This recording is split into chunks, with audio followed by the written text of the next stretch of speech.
Senantiasa kita ucapkan adalah kalimat syukur kepada Allah Subhanahu wa taala, alhamdulillah atas segala nikmatnya yang tidak terhingga. Dan juga kita yang kedua menjadikan salawat dan taslim kepada Nabi Muhammad sallallahu alaihi wasallam sebagai bentuk kepatuhan kepada Allah, karena Allah juga dan malaikatnya memberikan salam kepada beliau. Seperti biasa Bapak Ibu sekalian, di Selasa Ganjil kita akan mengisi bahasan kitab Minhajul Muslim, dan kita sudah membahas pada pertemuan yang lalu pasal ke-10 tentang beriman kepada hari kemudian. Pada saat itu sudah saya jelaskan apa yang dimaksud dengan hari kemudian, kemudian fakta-fakta, dalil-dalil secara nakli tentang adanya hari kemudian atau hari kebangkitan, karena kita semua manusia melalui proses dua kali ruh saja sendiri tanpa jasad, dan di dua alam maksud saya, dan dua alam lagi ruh bersama jasad. Kalau alam yang pertama alam azali, di mana memang masih ruh saja, tidak ada jasad di situ. Sebelum jasad kita diciptakan di rahim ibu, ruhnya sudah ada, Allah SWT sudah ciptakan, dan itu masih ruh yang hidup.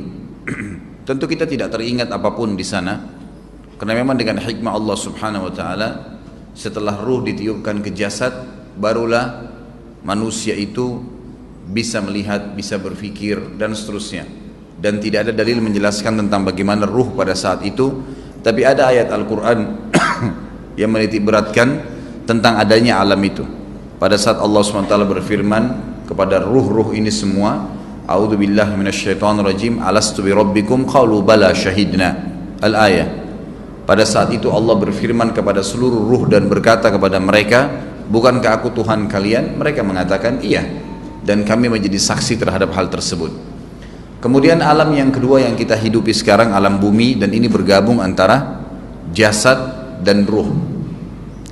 Alam yang ketiga, alam barzah, di mana ruh kembali hidup sendirian. Jasadnya akan dimakan oleh tanah, ruhnya yang menghadapi alam barzah. Lalu kemudian kita dibangkitkan lagi hari kiamat, keduanya digabung lagi antara jasad sama ruh, tapi jasadnya jasad baru. Jasadnya jasad baru. Nah, akan saya lebih jelaskan lebih jauh masalah itu.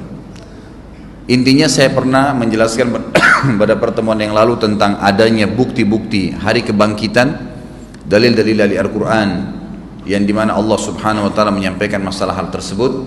Kemudian juga saya sudah sempat menjelaskan tentang tanda-tanda hari kiamat kecil, adanya kiamat akan terjadi, dan sebelum terjadi kiamat peniupan sangkakala ada tanda-tanda, dan kita sudah sempat menjelaskan ada tanda-tanda kecil yang sangat banyak, dan sekarang ini jelas-jelas di depan mata kita. Yang paling nyata sekarang di depan kita adalah khamr dikonsumsi dan diubah namanya sehingga menjadi halal. Saya kasih contoh, obat batuk sekarang sudah pakai alkohol, makanan kue-kuean pakai alkohol, semua haram, khamr. Dari mana penghalalannya? Tapi diganti namanya, ini kan kue, ini kan obat, ini kan ini, dan ini kan itu, segala macam diganti. Padahal khamr itu semua alladhi yukhammirul aql, semua yang mengubah akal manusia keluar dari abnormal, dari normalnya. Dia serbuk kah, cairan kah, apa saja, kue, serbuk, obat, apa saja masuk dalam khamr, bukan cuma bir saja. Begitu pula banyaknya laki-laki menyerupai perempuan, perempuan menyerupai laki-laki. Berapa banyak sekarang? Bahkan ada nikah sesama jenis. Orang-orang yang tadinya dilaknat oleh Allah SWT, kaum Lut, kaum lesbian, kaum homoseksual, sekarang malah diorbit karena tanda hari kiamat. Zina merajalela di sana sini. Sekarang tempat zina pakai lampu terang, diskotik, karaoke, semuanya ajang zina. Enggak kok, saya ke karaoke sama keluarga saya. Baik, yang lain selain Anda yang datang di sana ditemani oleh perempuan penghibur di situ, ngobrol, bukankah terbuka pintu perzinahan? Yang di atas namakan zina sekarang ini hiburan, Allah sudah bilang wala taqrabuz zina, jangan dekati zina. Artinya teleponnya nggak boleh, SMS-nya nggak boleh, melihatnya nggak boleh, dengarnya nggak boleh, sentuhnya nggak boleh. Terakhir nanti baru kemaluan. Sama saja berarti semuanya itu pintu zina. Diganti namanya hiburan, tanda-tanda hari kiamat. Dan sudah nyata depan mata kita. Kalau zaman dulu orang masih sembunyi-sembunyi perzinahan, sekarang pelangnya pakai neon box terang. Bahkan orang mengorbit dirinya, nulis namanya, nomor teleponnya, dan seterusnya. Dan saya sudah jelaskan juga pertemuan yang lalu tentang malhamah kubra. Tanda-tanda kiamat kecil yang terakhir nanti adalah terjadinya peperangan besar antara kaum muslim dan kaum Nasrani. Dan panjang lebar sudah saya sampaikan riwayatnya, saya tidak ulangi lagi. Pada malam ini kita masuk ke tanda-tanda kiamat besar.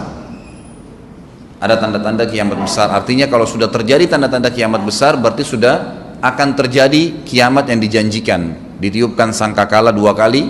Yang pertama pemusnahan seluruh makhluk, yang kedua pembangkitan mereka sebagaimana nanti akan kita jelaskan. Nabi Muhammad SAW menjelaskan dalam hadis riwayat Muslim nomor 2901. Bagi yang pegang bukunya lihat halaman 86 dan 87. Kalau kemarin ditandain itu kita baca sampai di halaman sebelumnya ya.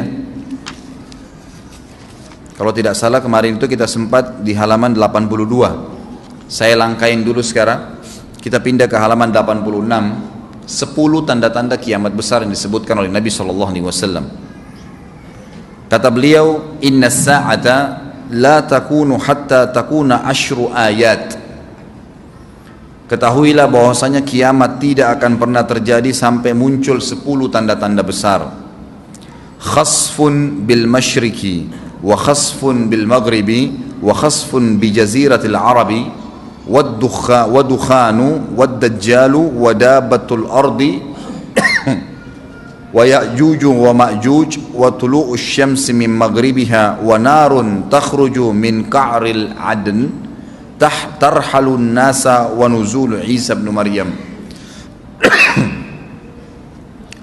Amblasnya bumi di belahan timur yang pertama, terjadi gempa besar, lalu kemudian terjadi ya, longsor besar. Di belahan timur ini sebagian ulama hadis mengatakan bagian Asia, bagian timur. Di mana Allahu alam. Tapi ini tanda-tanda kiamat besar akan terjadi nanti. Kemudian terjadi lagi longsor bumi di belahan barat, di sisi baratnya. Sisi barat bumi kita tahu wilayah Afrika dan seterusnya ya. Kemudian amblasnya bumi di Jazirah Arab. Ini yang dimaksud dengan amblasnya bumi, artinya longsor yang besar, yang sulit lagi untuk ditimbun, udah nggak bisa ditimbun, nggak bisa diperbaikin. Kalau di situ ada kota, ada kampung, pasti hancur udah. 3 sekaligus terjadi longsor di 3 titik yang berbeda dan secara waktu atau dalam waktu yang bersamaan. Ini sudah selangsung 3 tanda-tanda kiamat.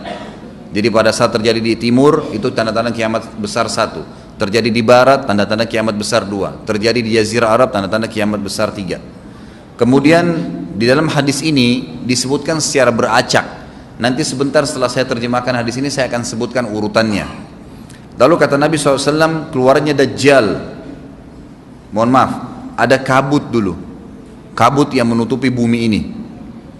Kemudian ada Dajjal, jadi kabut itu dihitung dalam hadis ini yang keempat. Dajjal yang kelima, nanti akan saya rincikan satu persatu. Kemudian yang keenam binatang melata. Nanti akan saya jelaskan juga apa yang dimaksud dengan binatang melata. Yang ketujuh keluarnya Ya'juj Ma'juj. Ini juga akan kita jelaskan nanti. Kemudian yang kedelapan matahari terbit dari tempat terbenamnya. Sekarang terbit di barat, terbenam di timur, nanti terbalik. Maaf, terbit di timur, terbenam di barat, nanti terbalik. Keluar yang ke-9, keluarnya api dari perut kota Aden yang menghalau manusia. Sulit, manusia tidak bisa melalui Jazirah Arab. Kemudian yang ke-10 turunnya Isa putra Maryam. Turunnya Isa putra Maryam. Tentu saya katakan tadi hadis ini disebutkan dan disepakati oleh para ulama sifatnya teracak. Karena cukup banyak dalil-dalil yang lain yang mengurut kejadian ini. Urutan yang pertama dari 10 ini adalah keluarnya Dajjal. Ini urutan pertama. Dajjal, jemaah sekalian, adalah diambil dari kata-kata Dajjalah yang berarti kekacauan. Dajjal ini akan keluar nanti dari negeri Persia, sebuah kota dalam hadis sahih dikatakan dari wilayah namanya Yahudiyah. Allahu alam apakah dia dari turunan Yahudi atau bukan, tapi yang jelas Dajjal nama orang dipastikan disebutkan namanya dan cirinya. Dan dia akan diikuti dari wilayah Yahudiyah tadi, di wilayah Khurasan, kalau sekarang wilayah Iran, negeri Iran sekarang. Diikuti dengan 70.000 dari orang-orang Yahudi Khurasan. Dia akan keluar membuat kerusakan selama 40 hari. Kata Nabi SAW, 40 hari itu sehari seperti setahun, sehari lagi yang kedua seperti sebulan, hari yang ketiga seperti sepekan, dan sisa harinya seperti hari kalian. Ulama hadis mengatakan yang dimaksud adalah sehari pertama seperti setahun, memang setahun maksudnya. Jadi Dajjal akan buat kerusakan setahun, 2 bulan, 2 pekan. Dia akan keliling muka bumi semuanya, dan kata Nabi SAW, seluruh bumi ini akan dimasuki oleh Dajjal, tidak tertinggal satu lorong, gang, jangankan kota atau desa, kecuali Dajjal akan masuk ke dalamnya, kecuali Madinah dan Mekah. Tidak bisa dimasuki oleh Dajjal. Kata Nabi SAW dalam hadis sahih, karena di setiap pintu gerbang Mekah dan Madinah malaikat menghenuskan pedangnya dan menghalau Dajjal sehingga Dajjal tidak bisa masuk. Ciri-ciri Dajjal disebutkan dalam banyak hadis yang sahih adalah mata kanannya yang paling pertama rusak seperti anggur kering. Kata Nabi SAW dalam hadis sahih, ketahuilah Dajjal buta mata kanannya dan Tuhan kalian tidak buta, karena dia akan mengaku sebagai Tuhan. Mungkin Bapak Ibu tanya, bagaimana bisa orang mau mengikuti dia? Karena dia diberikan kelebihan sama Allah SWT. Dalam hadis sahih juga disebutkan kalau dia masuk ke dalam sebuah tempat, lokasi, wilayah, dan dia mengaku sebagai Tuhan, orang-orang ikutin, maka wilayahnya jadi subur, peternakannya jadi banyak, hujan turun dari langit, tanaman-tanaman mereka jadi subur. Memang fitnah, Allah turunkan tanda-tanda hari kiamat. Kalau wilayah itu tidak beriman kepada dia sebagai Tuhan, maka jadi kering, tandus, cobaan dari Allah Subhanahu Wa Taala. Makanya kata Nabi SAW disebutkan cirinya Dajjal mata kanannya rusak dan seperti anggur yang rusak, ya. Kemudian dia orangnya memiliki kulit yang kehitam-hitaman serta memiliki dahi yang lebar. Setiap orang beriman bisa membaca di dahinya tertulis 3 huruf kafara. Semua orang yang ngerti tulisan Arab, tidak ngerti tulisan Arab akan bisa tahu dan baca itu. Di dahinya tertulis naudzubillah kafara, kufur. Semua orang muslim, orang beriman bisa baca itu. Rambutnya keriting dan orangnya tinggi besar. Dia akan mengaku sebagai Tuhan, dan Dajjal akan diikuti kata Nabi SAW dengan pohon, dengan gunung, bergunung-gunung makanan. Allahu alam maksudnya bergunung-gunung ini seperti apa, tapi Dajjal kemungkinan besar memiliki banyak sekali persiapan yang dia akan berikan kepada wilayah-wilayah yang beriman kepadanya. Kata Nabi SAW, kalau kalian dengar Dajjal keluar di satu lokasi, maka menghindarlah, walaupun kalian harus lari ke gunung,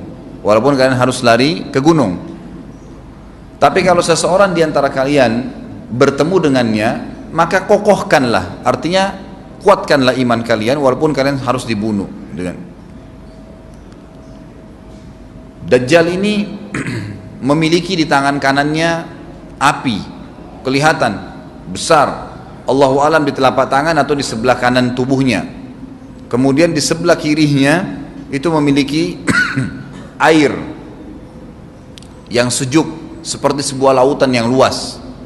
Sebagian ulama hadis mengambil hadis ini dengan letter-letternya, artinya dia memang punya api yang sangat besar untuk menghukum orang-orang yang tidak beriman pada dia, dan dia memiliki sungai yang atau lautan yang luas, airnya sejuk dan dingin bagi orang yang ikut kepada dia. Kata Nabi SAW, kalau kalian ditangkap oleh Dajjal, hadis begini, kalau kalian dengarkan Dajjal, carilah tempat yang jauh dan jangan seseorang di antara kalian berkata, imanku kuat, aku akan menghadapinya. Karena bisa saja dia mengatakan itu, ternyata pada saat ketemu dia jadi pengikutnya. Tapi kalau kalian bertemu, kokohkanlah pendirian kalian dan yakinlah Dajjal, ya, di tangan kanannya ada api dan di tangan kirinya ada lautan. Kalau kalian tertangkap, maka pilihlah yang di tangan kanannya, yang api, dan ucapkanlah bismillah. Pada saat kalian pun harus dilemparkan ke api itu, ketahuilah api tersebut adalah lautan yang dingin. Terbalik, air yang dingin di tangan kirinya sebenarnya itu adalah api neraka yang panas. Maka kita diajar oleh Nabi SAW. Dajjal terus aja banyak pengikutnya, akan diekspos. Seperti kita tahu sekarang, luar biasa bagaimana media dalam sekejap saja sudah bisa tersebar di sana sini beritanya. Kata sebagian ulama yang menanggapi fasilitas media kita di zaman sekarang mengatakan, kemungkinan besar memang Dajjal ini akan terekspos sangat cepat karena adanya media kayak kita sekarang. Cepatnya dia keliling muka bumi ini, setahun, 2 bulan, 2 pekan sudah semua bumi ini dilingkari, didatangin, karena memang sekarang fasilitas pesawat ada, transportasi mudah. Dan memang ada salah satu hadis yang dihasankan oleh para ulama, salah satu tanda-tanda hari kiamat adalah adanya besi yang berterbangan yang menjadi tunggangan manusia. Sekarang ada pesawat, ada kereta api, ada mobil. Nah, itu ada hadisnya, termasuk tanda-tanda hari kiamat. Dajjal nanti akan masuk ke Mekah dan Madinah, akan tiba di Mekah dan Madinah, tapi yang dibahas dalam hadis adalah di kota Madinah. Mohon maaf. Lalu kemudian dia mau masuk tapi tidak bisa dihalang, maka dia naik ke atas sebuah gunung yang tinggi bersama pengikutnya. Lalu dia berkata kepada para pengikutnya, apakah kalian lihat istana yang putih itu? Maksudnya melihat ke Masjid Nabawi. Lalu berkata para pengikutnya, iya tentu saja. Lalu berkatalah, ya, Dajjal itu adalah istananya Muhammad, tidak bisa dia masuk ke dalam, dia hanya batas wilayah haram di luar kota Madinah. Maka kata Nabi SAW, Dajjal pun menepukkan telapak kakinya ke bumi di luar kota Madinah, maka terjadilah gempa di kota Madinah, dan keluar dengan gempaan tersebut semua orang yang munafik, karena orang kafir nggak ada di Madinah. Semua orang yang di dalam hatinya ada sifat kemunafikan keluar dan jadi pengikutnya Dajjal karena goncangan itu. Dan tertinggallah di kota Madinah orang yang hatinya bersih imannya kepada Allah Subhanahu wa ta'ala. Lalu kata Nabi SAW, akan keluar dari kota Madinah nanti saat satu orang anak muda dengan hikmah Allah, dia keluar dan orang ini bersih hatinya dengan keimanan. Maka Dajjal pun menangkapnya. Lalu dia ingin mendemokan kemampuannya di depan para pengikutnya. Lalu kemudian Dajjal pun mengatakan kepada anak muda tersebut, saya Tuhanmu. Anak muda itu mengatakan, kau adalah Dajjal yang telah disampaikan oleh Nabi kami Muhammad SAW. Maka dia pun mengambil gergaji, sebagian hadis lain menjelaskan alat yang tajam, lalu membelah dua anak itu. Dari kepalanya dibelah sampai ke kemaluannya, terbelah dua kiri kanan. Lalu Dajjal lewat di tengah-tengahnya, demo sambil ya dilihat oleh para pengikutnya, dan mereka bersorak-sorak. Lalu Dajjal mengatakan, bersatu kembali jasadnya. Kata Dajjal dalam hadis ini, apakah kau sudah yakin saya Tuhanmu? Anak muda itu mengatakan, saya bertambah yakin kalau kau adalah Dajjal yang disampaikan oleh Nabi SAW.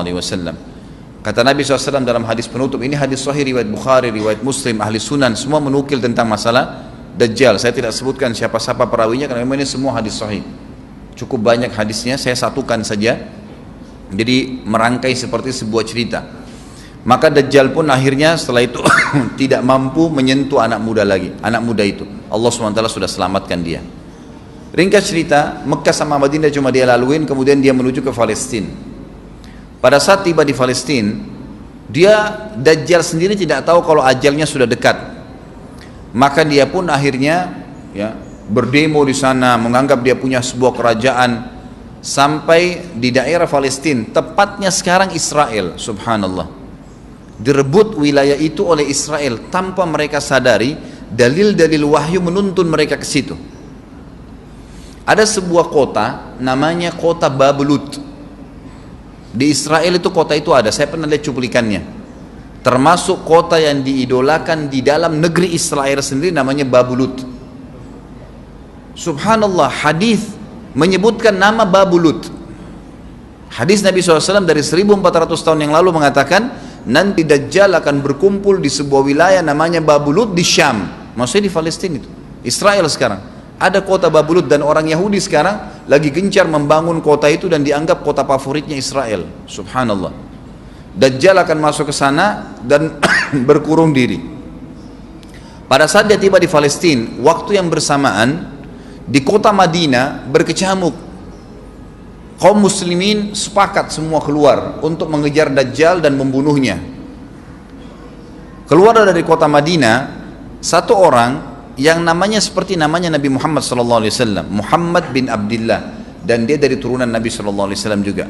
Kata Nabi SAW akan keluar nanti ya, seseorang dari kota Madinah, dari keturunanku yang namanya seperti namaku, Muhammad bin Abdullah, juga sama posternya, parasnya seperti aku, sama dengan Nabi SAW, persis alisnya, rambutnya, kulitnya dari turunan Nabi SAW, tapi dari asli kota Madinah. Sebagian ulama hadis mengatakan dari turunan Hasan radhiyallahu anhum ajmain.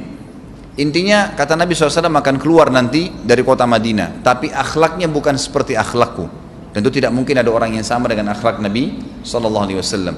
Kata Nabi SAW, Allah mengubah dia dalam sehari semalam. Tiba-tiba berubah menjadi orang baik dalam sehari semalam, jadi orang faham agama. Lalu orang-orang pun akan datang kepadanya dari masyarakat Madinah berkata, engkau adalah turunan Rasulullah SAW, pimpinlah kami berperang melawan Dajjal.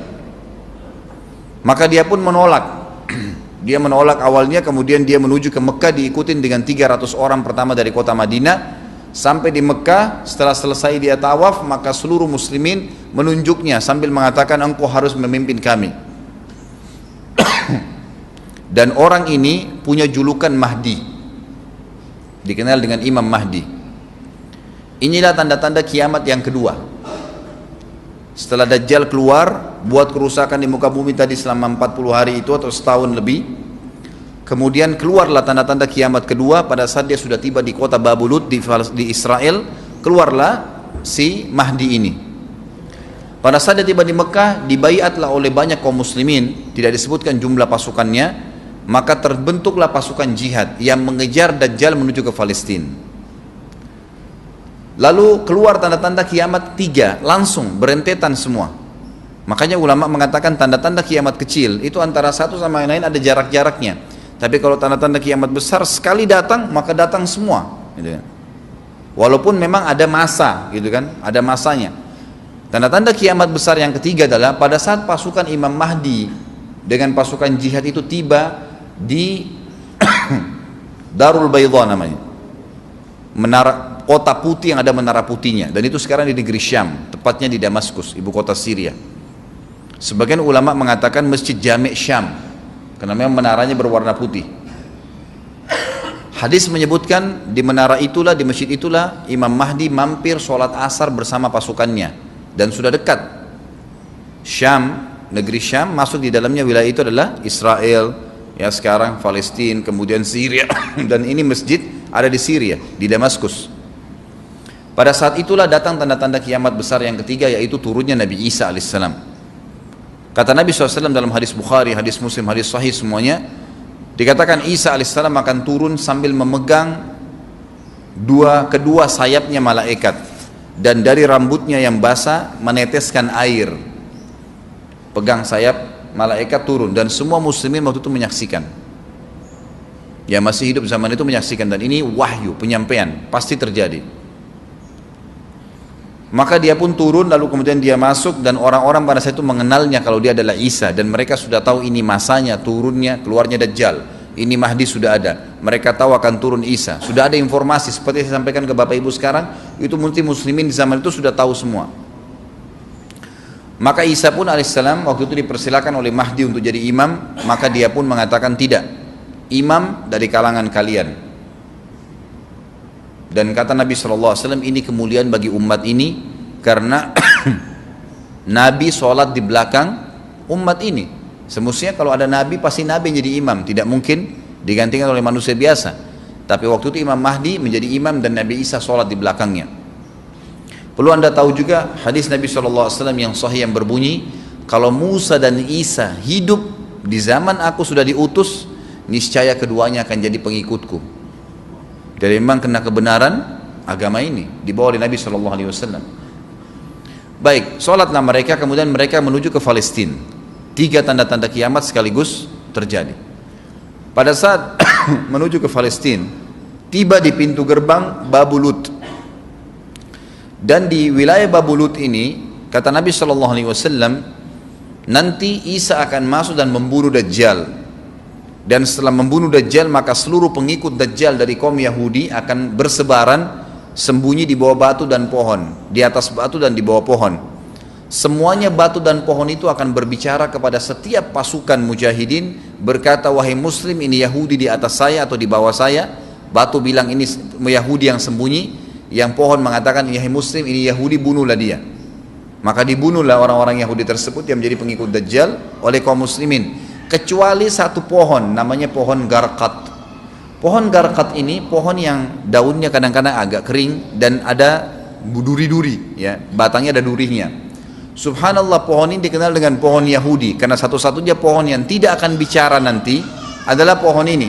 Dan apakah Bapak Ibu sudah tahu sekarang pemerintah Israel besar-besaran menanam pohon itu? Subhanallah. Kalau Anda lihat di berita tentang apa yang sekarang ditanam di negeri Israel orang Yahudi, maka yang paling banyak adalah pohon Garqat. Bahkan cuplikan yang saya lihat tentang Babulut itu pohon Garqatnya sudah sangat besar-besar, diameter sudah 3 meter, 4 meter ke atas. Mereka sangat tahu tentang hadis ini. Tapi memang orang Yahudi, sebagaimana Ibnu Abbas katakan radhiyallahu anhuma, beliau mengatakan firman Allah SWT tafsirnya surah Al-Fatihah, ghairil maghdubi alaihim, bukan orang-orang yang kau murkahi ya Allah, ihdinas siratal mustaqim, tunjukkanlah kami jalan yang lurus, siratal ladzina an'amta alaihim, jalan orang-orang yang telah kau berikan petunjuk, maksudnya orang-orang yang beriman. Ghairil maghdubi alaihim, bukan orang yang kau murkahi. Kata sahabat Nabi Ibnu Abbas radhiyallahu anhu adalah orang-orang Yahudi. Allah murka sama mereka karena mereka tahu kebenaran tapi mereka tidak mau ikutin. Itu cirinya orang Yahudi. Bahkan Allah mengatakan tentang mereka terhadap Nabi SAW, ya'rifuna kama ya'rifuna abna'ahum. Mereka mengenal Muhammad SAW sebagaimana mereka mengenal anak-anak mereka sendiri. Jadi orang Yahudi tahu. Waladhdallin, dan bukan orang-orang yang sesat. Ini adalah kata Ibnu Abbas, orang-orang Nasrani mau nyebarin agama tapi mereka keliru. Agamanya yang Nabi Isa itu tidak wajib disebarkan di seluruh dunia, tapi disebarin untuk Bani Israel, karena Nabi Isa diutus untuk Bani Israel.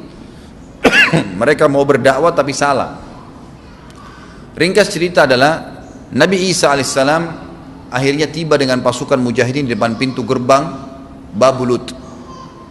Kemudian orang-orang Yahudi tidak kenal, tidak tahu Nabi Isa, tidak tahu tentang itu Mahdi. Mereka belum tahu ini.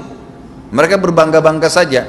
Lalu mereka berkata kepada Dajjal, ada pasukan, segelintir pasukan yang mau menyerang kita. Dajjal mengatakan, bukakan pintu gerbang. Mereka tidak akan mampu melawan kita karena pasukannya mereka banyak memang. Maka Dajjal dengan sombongnya menunggu di depan pintu gerbang. Pada saat dibuka, Dajjal kaget melihat ada Isa alaihissalam. Dan pada saat itu kata Nabi SAW, Dajjal faham kalau sudah tiba ajalnya. Begitu melihat Isa alaihissalam, dia lari dan badannya sambil meleleh di depan para pengikutnya. Lalu Isa alaihissalam mengejarnya, mengatakan, wahai musuh Allah, saatnya kau akan menemui ajalmu. Lalu ditusuklah dengan tombak emas di antara dua matanya, maksudnya di dahinya, ditusuk oleh Isa alaihissalam dan matilah Dajjal. Pada saat Dajjal mati, pengikutnya pada ketakutan semua. Mereka anggap Dajjal Tuhan, mereka anggap Dajjal orang yang perkasa lah, orang yang kebal lah, beragam macam kelebihan. Mereka kaget pada saat mati, maka bertebaranlah mereka dan akhirnya mereka sembunyi di bawah pohon dan batu, di atas batu. Kemudian seperti saya katakan tadi, hadis menjelaskan batu dan pohon akan memberikan penjelasan, hai muslim, ini Yahudi, bunuhlah. Maka dibunuhlah pada saat itu mereka. Lalu Nabi Isa alaihissalam memimpin di muka bumi, dan kata Nabi SAW, pada saat itu Islam, agama Islam yang dibawa oleh Nabi SAW akan masuk ke semua rumah di muka bumi, gak tersisa. Satu dunia ini semuanya Islam. Hadis sahih, kata Nabi SAW, Islam akan masuk ke setiap rumah, bi'izzil aziz au bidhilli dhalil, dengan kemuliaan atau terhina. Yang tidak mau terima dibunuh. Nggak ada lagi penolakan terhadap Islam. Itu hadis sahih. Maka Nabi Isa alaihissalam memimpin pada saat itu, disebutkan dalam hadis 40 tahun dengan ketenangan menerapkan hukum Islam. Kata Nabi SAW, bagaimana awal umat ini bisa sesat sementara aku yang pimpin? dan bagaimana akhir umat ini bisa sesat sementara yang pimpin mereka Isa dengan menjalankan hukum-hukumku. Jadi Nabi Isa alaihissalam nanti menerapkan Al-Quran seperti yang kita lakukan, sholat segala ini sudah selesai, dikerjakan semua. Dan dalam hadis lain dikatakan Isa alaihissalam akan menghancurkan semua salib, membunuh semua babi. Enggak ada seekor babi pun hidup di muka bumi pada saat itu, semua salib dihancurkan.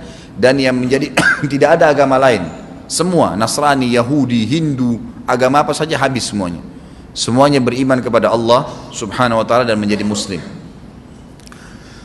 Setelah itu keluar tanda-tanda hari kiamat besar yang keempat, yaitu keluarnya Ya'juj dan Ma'juj. Ya'juj dan Ma'juj adalah dua nama suku dari turunan Adam, sama dengan kita manusia. Nabi SAW sebutkan ciri-ciri mereka. Mata mereka sobekannya kecil sehingga mata mereka kelihatan seperti sipit, tapi bola matanya besar. Mereka memiliki rambut yang keriting dan mereka memiliki poster yang umumnya seperti poster manusia. Hanya saja mereka ini memang menjadi fitnah, tanda-tanda hari kiamat. Mereka tidak berbaur dengan manusia yang lain. Salah seorang di antara mereka tahu kalau dia akan mati kalau sudah memiliki anak 1000. Tidak ada pengikutnya dari manusia biasa. Pada saat saya pelajari tentang Ya'juj Ma'juj ini tingkat 3 kuliah, kurang lebih waktu itu tahun 96, 97. Dosen saya membuka kitabnya membahas masalahnya. Saya sempat tanya sendiri, saya bilang, Syekh, jumlahnya Ya'juj Ma'juj itu berapa banyak? Dia bilang tidak terhitung jumlahnya. Karena ada hadis yang berbunyi mereka akan mendatangi sebuah sungai, kalau tidak salah namanya Sungai Tibria. Sungai itu sekarang ada, besar. Bayangkan sungai ya, airnya banyak mengalir. Kata Nabi SAW, mereka akan mampir dan minum di situ. Mereka semua minum air sungai itu, dan yang terakhir dari mereka datang sudah nggak dapat air. Artinya air sungainya habis diminum. Bayangin berapa banyak jumlahnya tuh. Satu Jakarta aja sekarang kalau minum air sungai Ciliwung nggak habis. Mungkin nggak bakal habis kalau satu Indonesia pun minum. Bayangkan berapa banyak jumlah mereka tuh. Tidak terhitung. Nanti kan kita bacakan ayat-ayatnya tentunya. Banyak sekali ayat berhubungan dengan masalah itu. Tapi yang jelas pada saat itu Nabi SAW mengatakan Allah berfirman kepada Isa, berkata, wahai Isa, aku akan mengeluarkan hamba-hambaku yang tidak ada seorang pun dari kalian bisa mengalahkannya, termasuk Isa alaihissalam, nggak bisa mengalahkan. Maka selamatkanlah dirimu bersama dengan pengikut-pengikutmu ke Gunung Tur namanya. Gunung Tur ini ada di Palestina. Ya. Ini rata-rata nanti hari kiamat ini di Syam, banyak negeri Syam kita. Gitu kan? Maka Nabi Isa pun alaihissalam menyelamatkan diri dengan pengikutnya ke Gunung Tur yang diikuti sama orang-orang yang beriman. Lalu tentu yang bisa ikut yang terjangkau pada saat itu, karena dunia sangat luas. Maka yang tidak sempat ikut dengan Nabi Isa alaihissalam, mereka dibunuh oleh Ya'juj Ma'juj. Allah subhanahu wa ta'ala memberikan ciri khas mereka, artinya cirinya mereka ini, mereka dihimpit di sebuah gunung. Di surah Al-Kahfi dijelaskan oleh Dzulkarnain. Dzulkarnain khilaf antara ahli sejarah mengatakan dia nabi atau dia orang saleh. Tapi Allahu alam, saya cenderung dengan pendapat yang mengatakan dia adalah seorang nabi. Karena Allah SWT angkat ceritanya dalam Al-Quran. Dan Allah berikan dia banyak mukjizat. Di antaranya mukjizatnya adalah menahan Ya'juj Ma'juj waktu itu ingin membuat kerusakan. Di zamannya dia dulu. Jadi memang Ya'juj Ma'juj ini ciri khasnya, kata Nabi SAW, mereka memakan apa saja. Batu. Kalau hewan-hewan itu kalah jengking sama ular, binatang-binatang buas, harimau, mereka makan semua. Jadi bukan seperti manusia normalnya. Mereka membunuh semua yang bukan seperti mereka. Mereka buat kerusakan. Sampai-sampai kata Nabi SAW tidak ada yang bisa mengalahkan mereka dan jumlah mereka sangat banyak. Salah seorang di antara mereka tahu dia akan mati kalau sudah punya 1000 anak. Dan tidak menikah dengan umumnya orang. 2 suku ini saja.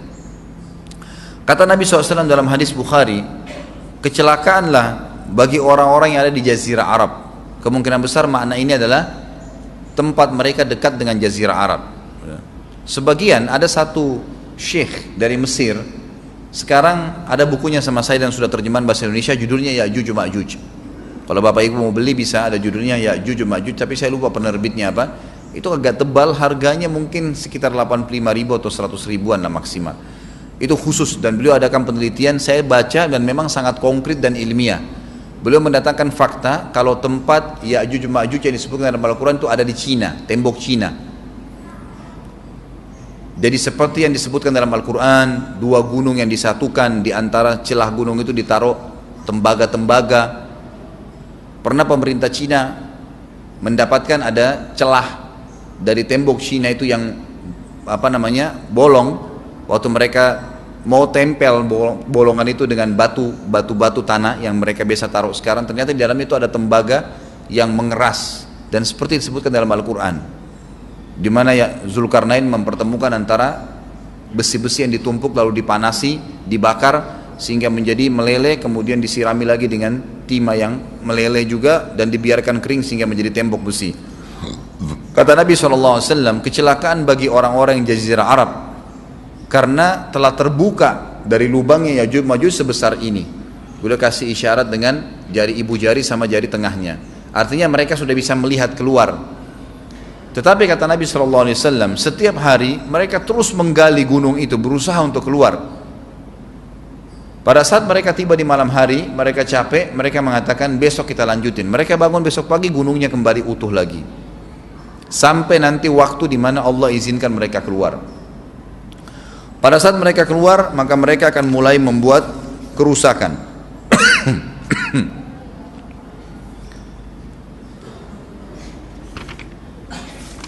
Saya coba jaringan dalilnya.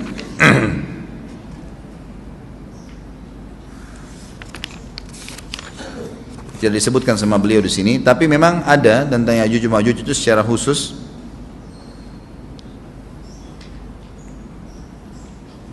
Ya ini, ada di halaman 82 ya. Al-Anbiya 96 sampai 97 ayatnya. A'udzu billahi minasyaitonir rajim, hatta idza futihat Ya'juj wa Ma'jujuhum min kulli hadabin yansilun waqtarabal wa'dul haqq fa idza hiya syakhisatun absarul ladina kafaru ya wailana qad kunna fi ghaflatin min hadza bal kunna zalimin. Ingatlah hingga apabila dibukakan tembok Ya'juj Ma'juj, bolong, jebol, dan mereka turun dengan cepat dari gunung-gunung itu, dari seluruh tempat yang tinggi. Kita tahu itu jaraknya berapa ratus kilometer, bahkan mungkin ribuan kalau nggak salah ya. Semuanya itu akan dipenuhi Ya'juj Ma'juj, dan telah dekatlah, kalau sudah terjadi itu, kedatangan janji yang benar, maksudnya hari kebangkitan. Maka tiba-tiba terbelalaklah mata orang-orang kafir. Mereka berkata, aduhai celaka kami, sesungguhnya kami dalam kelalaian tentang ini, bahkan kami adalah orang-orang yang zalim. Kenapa? Karena Ya'juj Ma'juj tidak lihat apakah kafir atau beriman. Mereka tidak butuh, bukan seperti Dajjal ya. Dajjal butuh jadi pengikutnya, oke, aman. Ini enggak, siapa saja ditemuin dibunuh. Dia enggak pandang, enggak mau tanya kamu dari suku mana, kamu agama apa, tidak dipandang. Orang-orang muslim pada saat itu, orang-orang muslim pada saat itu yang ikut dengan Nabi Isa AS berhasil selamat. Walaupun pada saat itu di muka bumi umumnya orang sudah beriman. Yang dimaksud di sini orang-orang kafir adalah adanya orang-orang yang masuk Islam karena terpaksa, karena mereka tidak terlalu faham pada saat itu, lalu mereka menganggap remeh informasi dari Nabi Isa AS. Maka mereka terbelalak matanya karena dibunuh oleh Ya'juj Ma'juj. Kata Nabi SAW di dalam hadis sahih riwayat Imam Bukhari, bahwasanya Ya'juj Ma'juj akan membunuh siapapun yang mereka temui. Bahkan pada saat mereka sudah merasa menguasai bumi, mereka melepaskan anak-anak panah mereka ke langit, lalu Allah menurunkan anak-anak panah mereka sebagai fitnah, dipenuhi dengan darah. Maka mereka berkata, qatalna man fil ardi wa qatalna man fis sama', kami telah membunuh semua yang ada di bumi dan semua yang ada di langit. Maka sebagai penutup dalam bahasan itu, kata Nabi SAW, Allah lalu mengizinkan Isa untuk berdoa kepada Allah agar memusnahkan mereka. Maka Isa alaihissalam pun akhirnya berdoa, meminta kepada Allah subhanahu wa ta'ala agar mereka semua dimusnahkan. Maka pada saat itu pun Allah Subhanahu wa taala menurunkan kepada mereka hama. Sebagian hadis menyebutkan serangga kecil seperti cacing, banyak sekali yang menimpa tubuh-tubuh mereka. Setiap orang satu, dan itu membuat mereka mati. Membuat mereka mati, dan mereka mati seketika semuanya. Jadi secara bersamaan semuanya meninggal. Allahu a'lam waktu itu berapa ratus juta jumlah orang Ya'juj Ma'juj pada saat itu, tapi semuanya akan mati.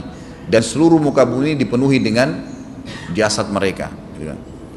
Setelah itu Nabi Isa alaihissalam pun berdoa kepada Allah Subhanahu wa taala agar menghilangkan jasad-jasad mereka yang baunya sudah luar biasa waktu saat itu disebutkan dalam hadis. Maka Allah Subhanahu wa taala mengabulkan dan mengutus dari arah barat burung-burung yang lehernya panjang dan pelatuk mulutnya besar, yang memegang setiap jasad Ya'juj diambil, diangkat, setiap orang satu burung. Bayangkan berapa banyak miliaran burung pada saat itu. Kita nggak tahu bagaimana, Allahu alam, tapi ini wahyu, penyampaian informasi yang pasti. Diambil, kemudian jasad-jasad mereka dilempar ke lautan. Lalu Allah SWT turunkan hujan. Pada saat turun hujan, maka hujan tersebut membersihkan semua bekas-bekas mereka, kotoran mereka, darahnya segala bersih. Maka bumi kembali subur lagi. Tapi tidak disebutkan berhubungan dengan masalah ini berapa lamakah kejadian tersebut terjadi. Kemudian setelah itu Isa alaihissalam memimpin lagi di muka bumi sampai beliau meninggal. Setelah Isa alaihissalam meninggal, kembali lagi sebagian besar manusia berbuat kekufuran. Kembali manusia berbuat kekufuran. Mereka kembali lalai, nggak ada lagi pemimpinnya karena terlalu banyak orang pada saat itu, maka ada yang kufur lagi. Maka Allah Subhanahu wa taala keluarkan tanda-tanda kiamat besar yang kelima. Yang kelima ini adalah keluarnya hewan atau binatang melata. Binatang melata ini disebutkan dalam hadis yang sahih riwayat Bukhari, bahwasanya Allah SWT akan keluarkan, tapi tidak disebutkan dari bumi mana dia keluar. Dia akan keluar hewan melata yang bisa berbicara seperti manusia dan badannya dipenuhi dengan bulu. Allahu a'lam bagaimana. Kemudian dia datangi orang-orang yang kufur tersebut dan menasihatin dan mengingatkan mereka. Mengingatkan mereka. Satu persatu diingatkan, satu persatu. Terus diingatkan. Yang tidak mau beriman, dalam hadis dikatakan dicap oleh hewan tersebut. Allahu a'lam dicap seperti apa, sehingga ketahuan mana yang kafir, mana yang beriman. Terus dia keliling di muka bumi, tapi tidak disebutkan berapa lama. Dia cuman mendakwai, meluruskan. Yang beriman sudah, yang tidak beriman dicap sama dia, ada tanda, oh ini berarti kafir. Seperti itu saja.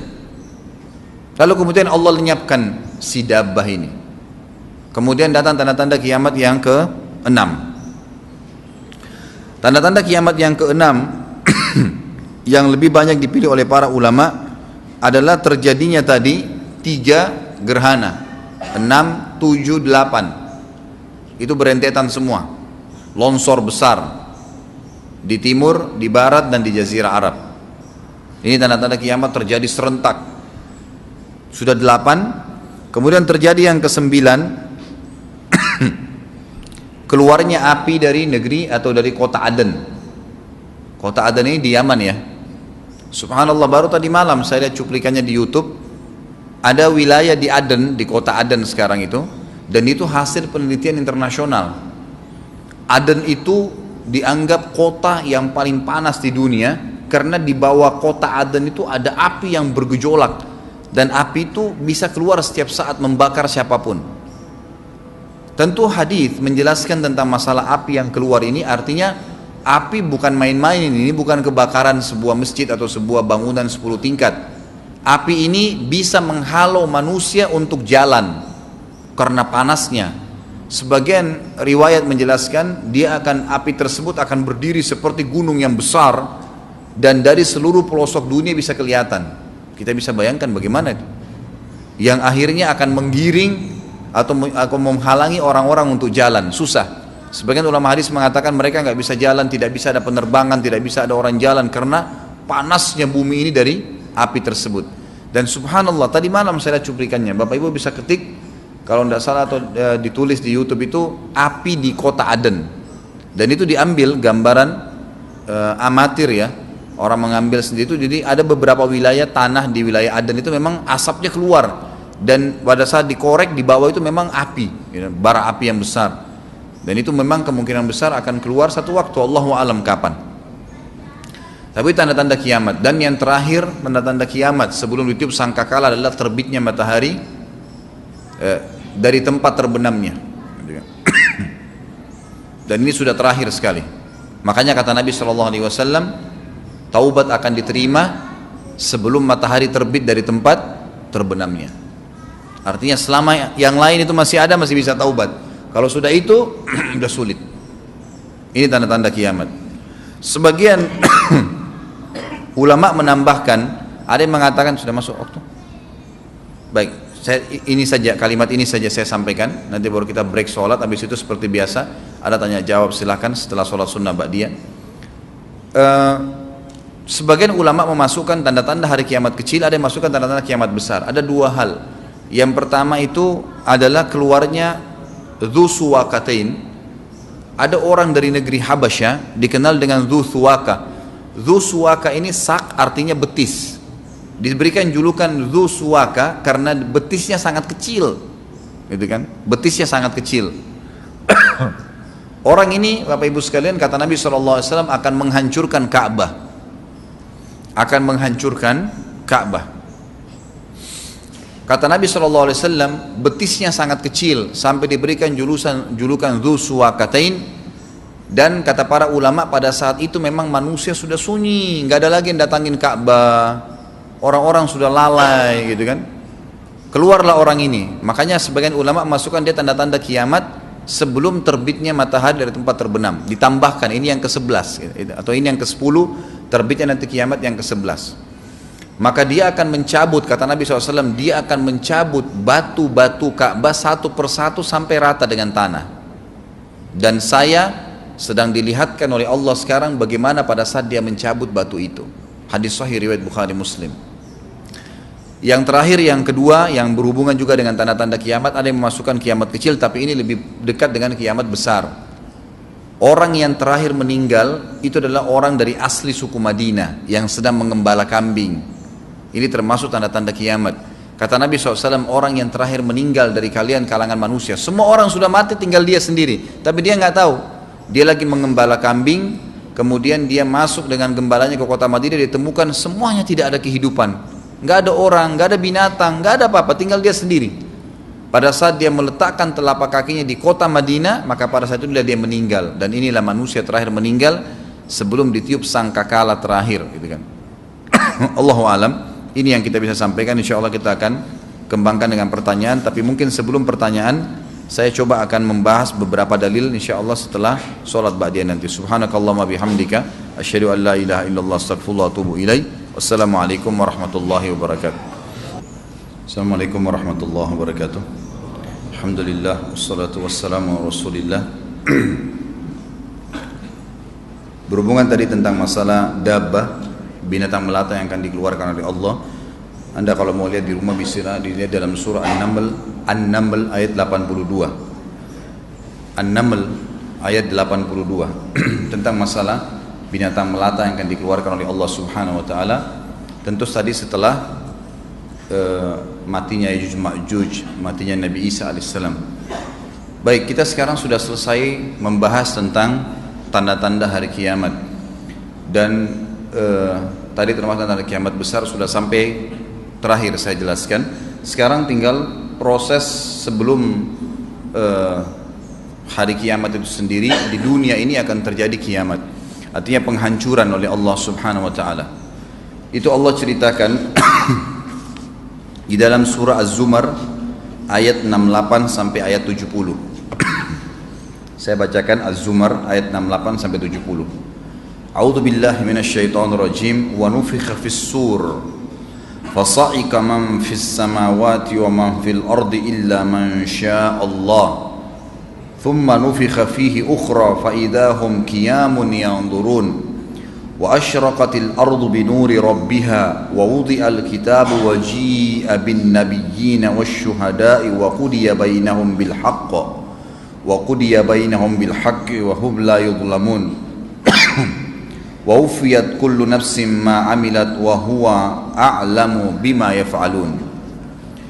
Dan pada saat itu ditiuplah sangkakala, Israfil meniup sangkakala yang pertama, maka matilah semua yang di langit dan di bumi, semua yang di langit dan yang di bumi, kecuali yang Allah kehendaki. Kata para ulama tafsir, yang Allah kehendaki adalah Jibril, Mikail, Israfil. Mereka tidak akan mati, karena ini semua akan mati. Sementara nanti yang tiup sangkakala yang kedua Israfil juga, nggak mungkin dia mati di situ.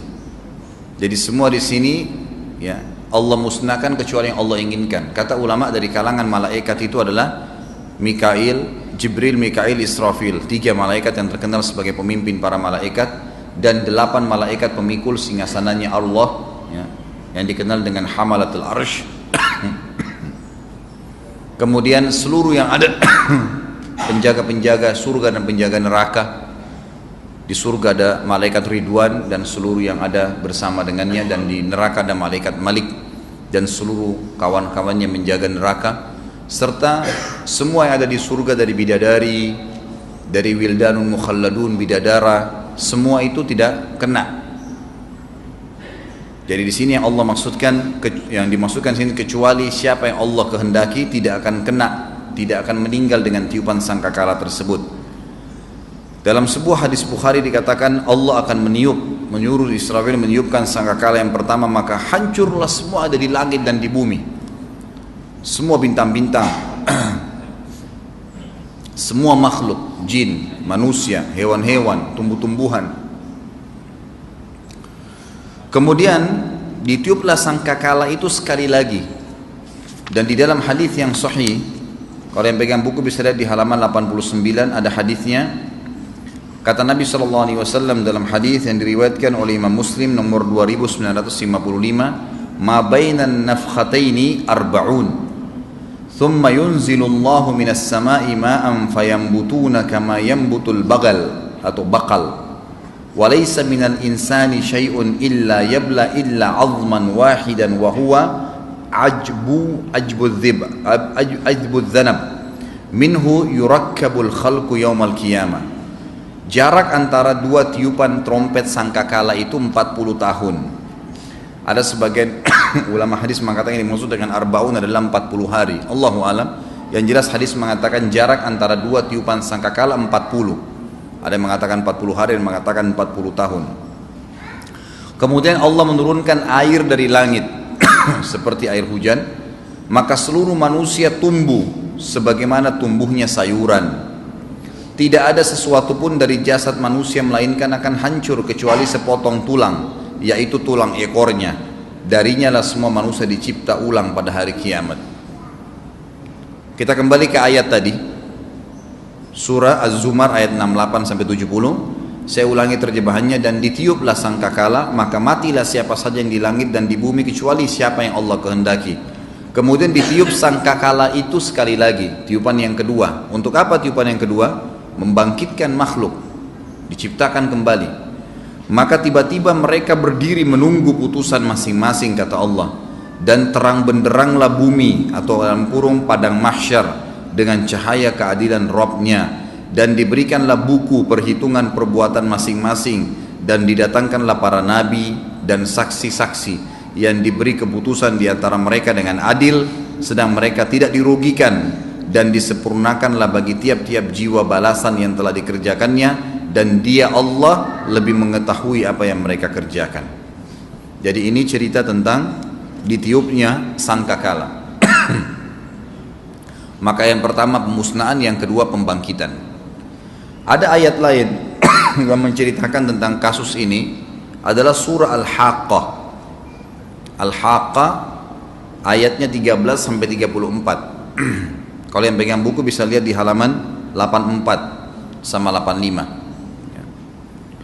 Saya bacakan, a'udzubillahi minasyaitonirrajim. Fa idza nufikha fis suri nafkhatan wahidah وحملت الأرض والجبال فدكتا دكة واحدة فيومئذ وقعت الواقعة وانشقت السماء فهي يومئذ واهية والملك على أرجائها ويحمل عرش ربك فوقهم يومئذ ثمانية يومئذ تعرضون لا تخفى منكم خافية فأما من أوتي كتابه بيمينه فيقول هاؤم اقرءوا كتابيه إني ظننت أني ملاق حسابيه فهو في عيشة راضية في جنة عالية قطوفها دانية كلوا واشربوا هنيئا بما أسلفتم في الأيام الخالية وأما من أوتي كتابه بشماله فيقول يا ليتني لم أوت كتابيه ولم أدر ما حسابيه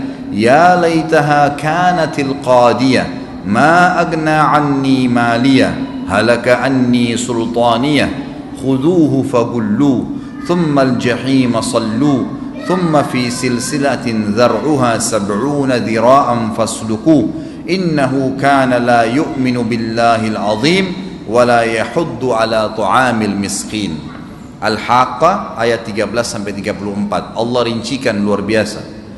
Maka apabila sangkakala ditiup sekali tiupan saja dan diangkatlah bumi dan gunung-gunung lalu dibenturkan keduanya sekali benturan, maka pada hari itu terjadilah kiamat dan terbelahlah langit karena pada hari itu langit menjadi lemah.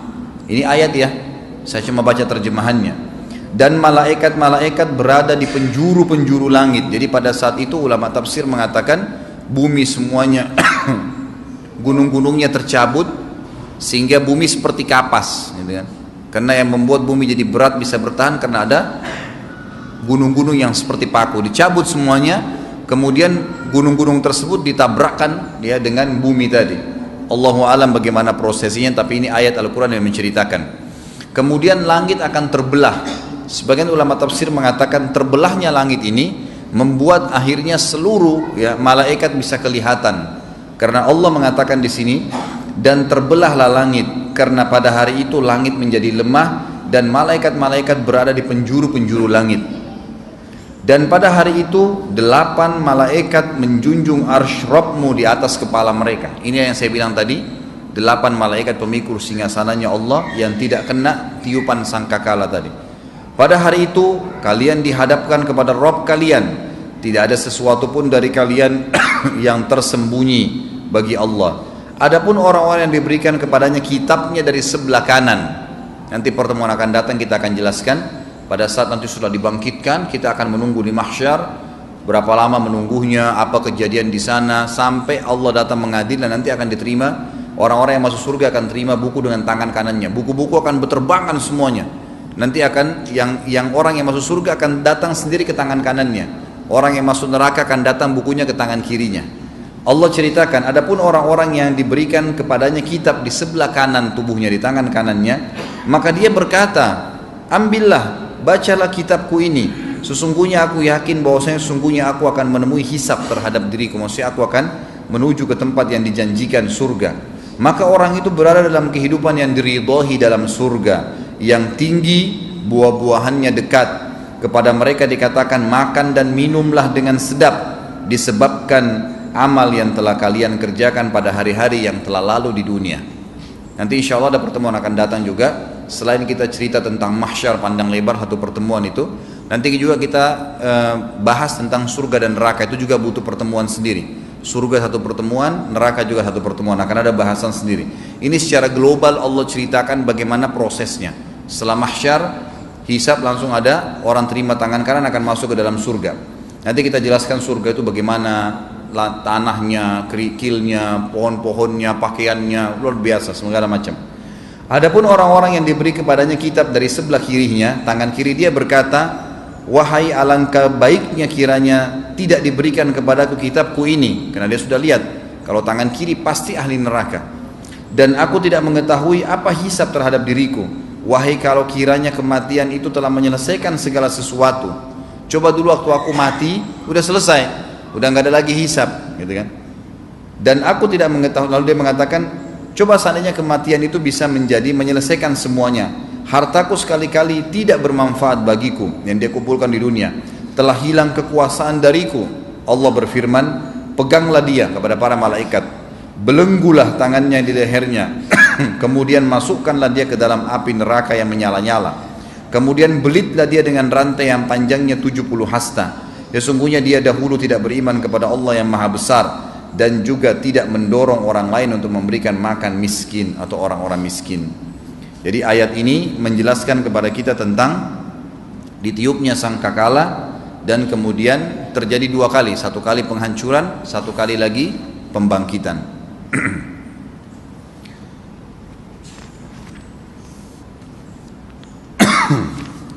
Setelah itu jemaah sekalian,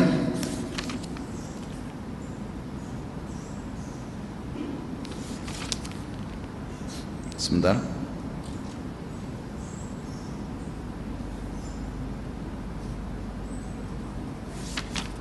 Ya.